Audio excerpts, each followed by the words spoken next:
नमस्कार, आप देख रहे हैं लाइव सिटीज। मैं हूं आपके साथ सौरभ राज। बिहार में फिर से नीतीश कुमार बीजेपी के साथ आ रहे हैं। बिहार में एनडीए की सरकार बनने जा रही है। पिछले कई दिनों से जो खबरें चल रही थी कि नीतीश कुमार महागठबंधन छोड़कर एनडीए में आएंगे, तो उसके ऊपर अब मुहर लग चुका है, उसके ऊपर से पर्दा उठ चुकी है। अब नीतीश कुमार बीजेपी के साथ बिल्कुल दोस्ती करने को तैयार हैं और इसके ऊपर बीजेपी के शीर्ष नेतृत्व ने भी मुहर लगा दिया है।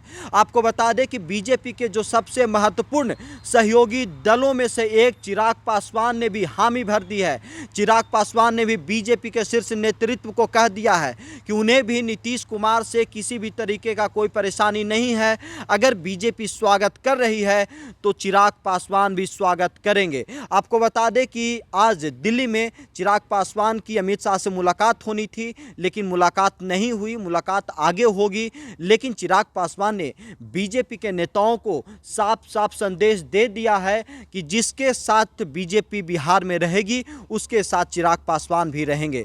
आपको बता दें कि 2020 विधानसभा चुनाव में चिराग पासवान ने नीतीश कुमार से नाराज होकर के अलग विधानसभा चुनाव लड़ा और जिस तरीके से कहा जा रहा है कि जो स्थिति जेडीयू की बनी, जो 45 सीटों पे जेडीयू आ गई, उसका सबसे बड़ा कारण चिराग पासवान थे। चिराग पासवान से चुनाव में, विधानसभा चुनाव में जेडीयू को काफ़ी ज़्यादा नुकसान झेलना पड़ा था, लेकिन अब चिराग पासवान को बीजेपी मना ली है। अब चिराग पासवान भी नीतीश कुमार का वेलकम करेंगे एनडीए में। अब आने वाले वक्त में अब चिराग पासवान और नीतीश कुमार एक मंच पे भी आपको देखने को मिल जाएंगे। अब चिराग पासवान की जो गिला शिकवा रही है, जिस तरीके से बिहार में चिराग पासवान ने नीतीश कुमार के खिलाफ मोर्चा खोल रखा था और जगह जगह बिहार में घूम घूम करके नीतीश कुमार की सत्ता को उखाड़ फेंकने का जो उन्होंने वादा किया था और जिस तरीके से मुहिम चला रखी थी चिराग पासवान की और चिराग पासवान की पार्टी, वो अब देखने को नहीं मिलेगा।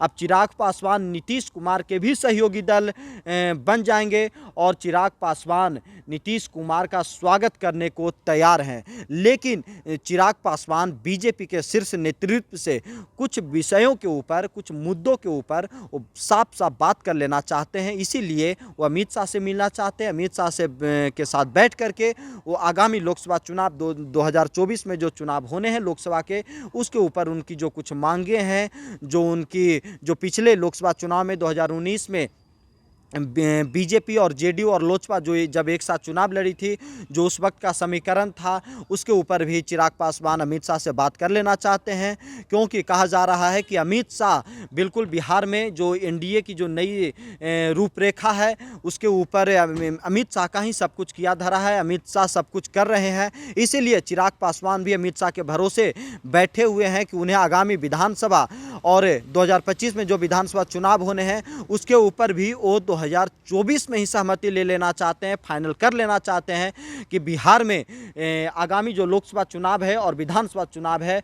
वहाँ पे चिराग पासवान की भूमिका क्या होगी और चिराग पासवान का दायित्व क्या होगा एनडीए में, इसके ऊपर चिराग पासवान अमित शाह से खुलकर सब कुछ क्लियर कर लेना चाहते हैं।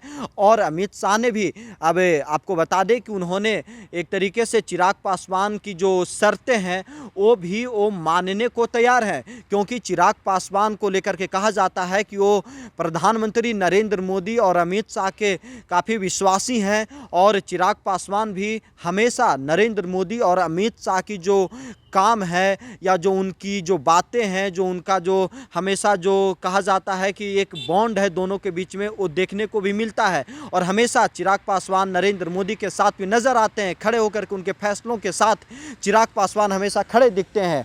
चाहे देश का कोई भी मुद्दा हो, हमेशा वो बीजेपी के साथ दिखते हैं। तो अब चिराग पासवान ने अपनी मौन सहमति बीजेपी को दे दी है, लेकिन जो उनकी कुछ शर्तें हैं वो अमित शाह के साथ बैठ करके डील कर लेना चाहते हैं कि आगामी लोकसभा चुनाव में और आगामी विधानसभा चुनाव में उनकी भूमिका क्या होगी एनडीए के अंदर, इसके ऊपर वो क्लियर कर लेना चाहते हैं। और वो जल्द ही आगे अमित शाह से मिल करके इसके ऊपर सब कुछ बात करके फाइनल कर लेना चाहते हैं कि ताकि फिर से नीतीश कुमार के साथ किसी भी प्रकार की कोई दिक्कत ना हो। क्योंकि अब तो ये साफ है कि नीतीश कुमार बिहार में बीजेपी के साथ मिल करके एनडीए की सरकार बनाने जा रहे हैं। दिल्ली से सौरभ राय, लाइव सिटीज।